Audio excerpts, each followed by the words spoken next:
Hello! When I started creating the Regular Languages and Model Theory series of videos, I had intended for each video to cover a different characterization of the regular languages, to show off just how many different characterizations there are. But then I got to the closure video, the video where I showed that the regular languages are closed under union and intersection and complement and projection.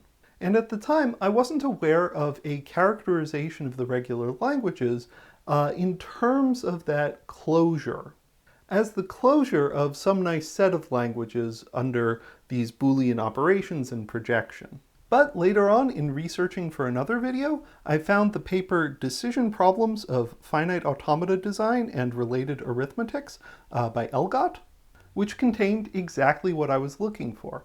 A small set of regular languages that generate all of the regular languages under these Boolean operations and projection. In order to do this, we're going to need to move away from this situation where we're just considering regular languages on the letters A and B and allow arbitrary finitely many letters in our alphabets.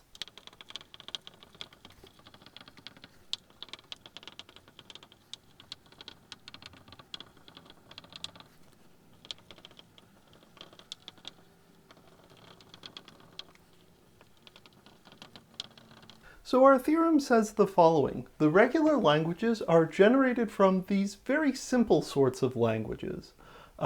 We take some sort of collection of letters and we star it, so the set of words on that collection of letters. And then we also take a look at languages of the form A star followed by CD followed by A star. So some collection, possibly empty, of letters from our set followed by these two specific letters in this specific order, followed by any number of characters from our arbitrary set. And we're going to take these languages and we're going to combine them together using Boolean operations. Specifically, we'll just need union, intersection, and difference. And characterwise functions. So if we have some sort of function from one alphabet to another, we can apply that function to each of the characters in a word to get a new word. That's called the characterwise application of that function. And we can do that to an entire language, take every word in that language and apply that characterwise function to it. And that's what it means to apply a characterwise function to a particular language. And when we apply these things, we're going to wind up getting every single possible regular language on every alphabet. So how is this proof going to work? Well, first I'm going to show that a few very important languages of particular forms can be generated from these languages. And then we're going to use those to build a finite state automaton. First, we're going to need a few singleton languages. If we take the intersection between A star and B star, the only common word in these languages, if A and B are different characters, is the empty word. And so this intersection is going to give us a language which just contains the empty word. If we plug in the character A for all of these positions here, we're going to get this language here, which is the set of all words just containing A's and containing two or more A's.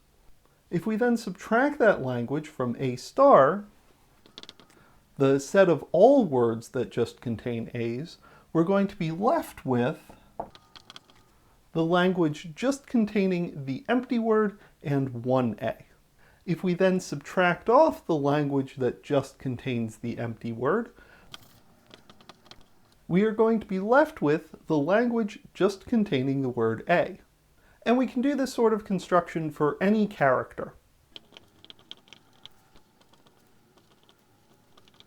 Let's suppose now that we have a set of characters and a character that's not in that set. And let's consider what happens if we take the union over all characters in that set of languages of the form A star C, that's our character from A, B, A star. A should be a finite set, so this is a finite union, because I don't want to say anything about infinite unions. And of course, these languages are of this form. So what sorts of words show up in this collection here? Well, it's going to be some number of characters from A, followed by some character from A. When we take the union, it's going to be just any old character from A, followed by a B, followed by any number of characters from A. And so the result is these words are going to be words of the form some word of characters from A, which is of length at least 1, followed by a B, followed by some number of characters from A. So specifically, these are words that are mostly characters from A, except there's one B, and that B isn't in an initial position. If we flip this construction around, we're going to get the language of words which are some number of characters from A, followed by a B, followed by some number of characters from A, at least 1. In other words, we're going to get words which are mostly characters from A with one B, where that B isn't the last character. And the clever thing is, if we take the difference between these two sets, everything that's in this set but isn't in this set, every word that matches this first part is also going to match this A star here. So really what we're doing is we're subtracting off from this the words that end in things that match A star. That is, words of this form that don't end in at least one character from A. In other words, words of the form at least one character from A, followed by a B, followed by no characters from A, or this here. Let's compare this collection with A star B. This is the set of all words that contain at least one character from A and end with a B. And this language here is the set of all words that contain any number of characters from A ending with a B. And so really the only thing that's missing is the possibility of having 0 characters from A. That is, having the word which is just B. So if we take this and we union it together with the language that just contains B, which we've already shown we can generate from this base set using these operations here, we're going to get this set here. And by doing this operation in reverse, by taking the set difference in the other direction, and again unioning with B, we can get the language of the form BA star. So we're really close to our intermediate goal here. Our intermediate goal is actually to produce languages of the form A star B, that is the set of all words ending with B, in an arbitrary case. But actually we haven't done that yet, because we had to assume that B was not an element of A. Let's say that we had an element A in A, and we wanted to produce the language big A star A. So the language of words consisting of characters from A that end with a specific character. Let's define a function on the characters of this alphabet, the alphabet of this language here, that maps a character, well, it leaves a character alone if it's an element of A, and then maps B to A.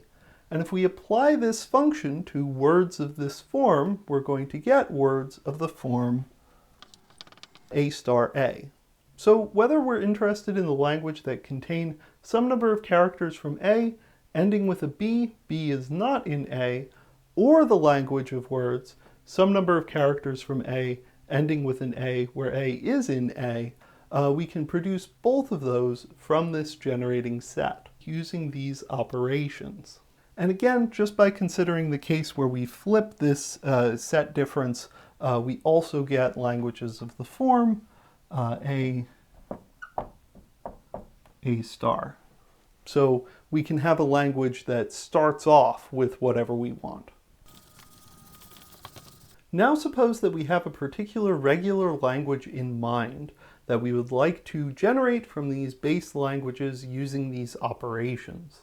This regular language is going to be the set of words accepted by some finite state automaton. The first thing that we're going to want to do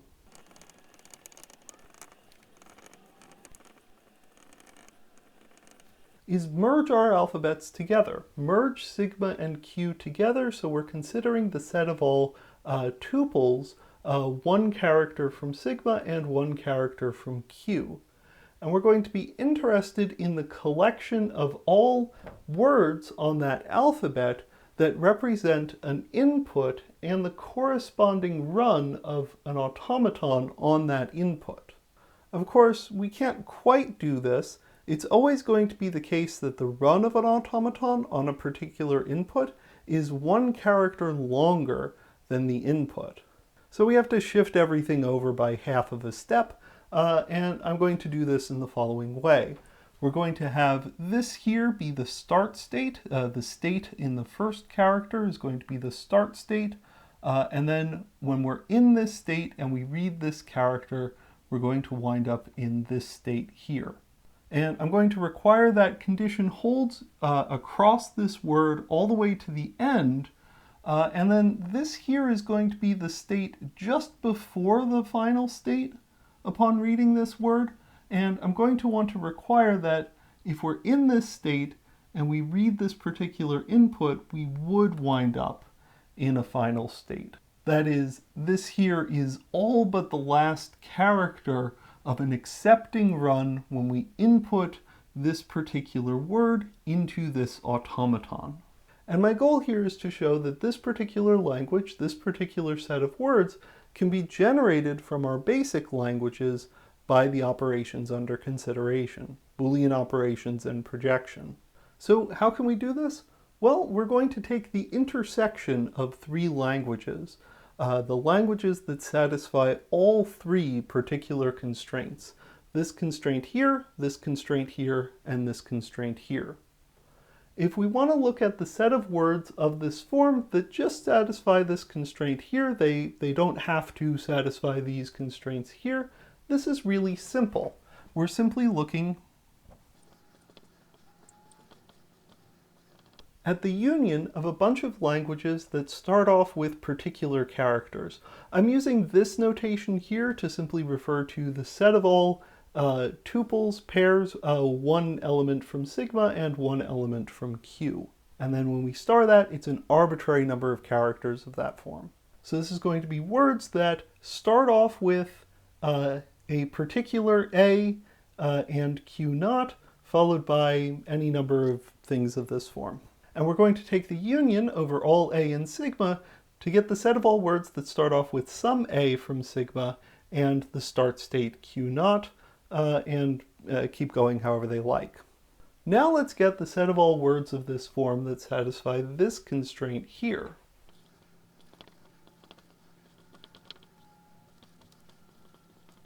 Again, it's just going to be the set of words that look like this. So the set of things of the form, some number of characters, one from sigma and one from q, that end in a pair that's good. And we simply take the union over all good pairs, all pairs that would wind up satisfying this constraint. So all a and q, such that the transition function, if we're in state q and we read an a, we wind up in the set of accept states. This here gives us the set of all languages that wind up looking like this. And again, this is a finite union. And then finally, and this is kind of the tricky bit, is how do we enforce this constraint here? How do we enforce that the words that we're looking at, any two consecutive characters wind up satisfying this constraint? Well, it's almost like our generating set was explicitly defined to handle this situation.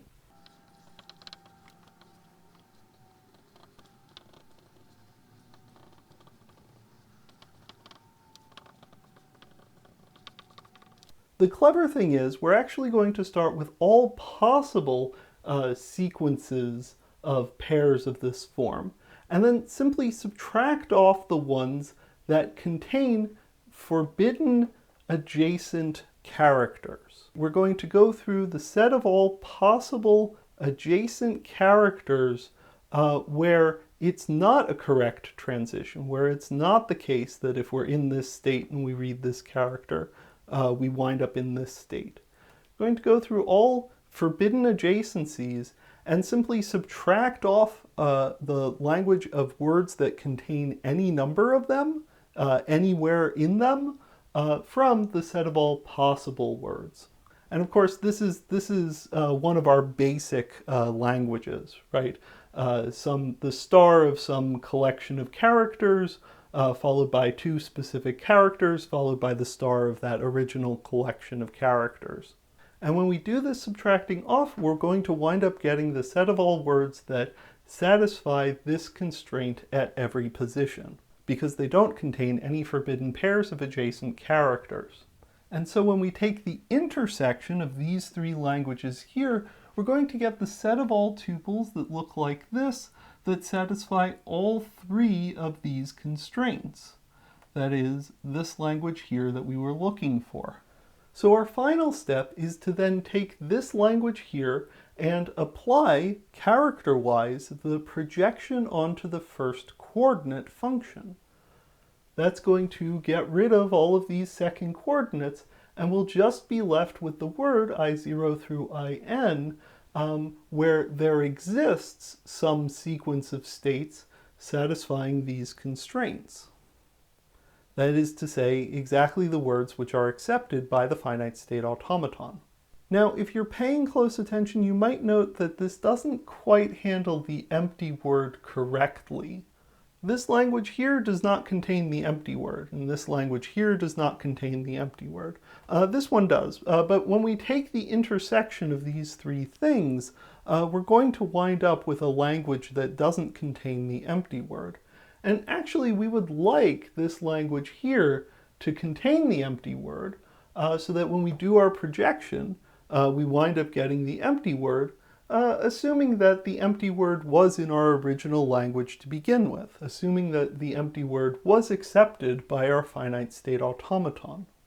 But that's okay, it's just one word. We know that we can generate the language containing just the empty word from our basis and our generation operations, and so we'll just union that in if we need to. So that's kind of interesting. We have a characterization of the regular languages from a basis of just talking about adjacent positions, just talking about a position and its successor, and then being able to talk about Boolean operations and projection. Remember that Boolean operations correspond to logical Boolean operations, and that projection corresponds to the there exists quantifier. Kind of interesting. Depending on where you are in watching through the regular languages and model theory series, this is either something that you've seen before or something that you will see shortly. So thanks for watching. Let me know if you have any questions or comments down below, and I hope to see you in a future video.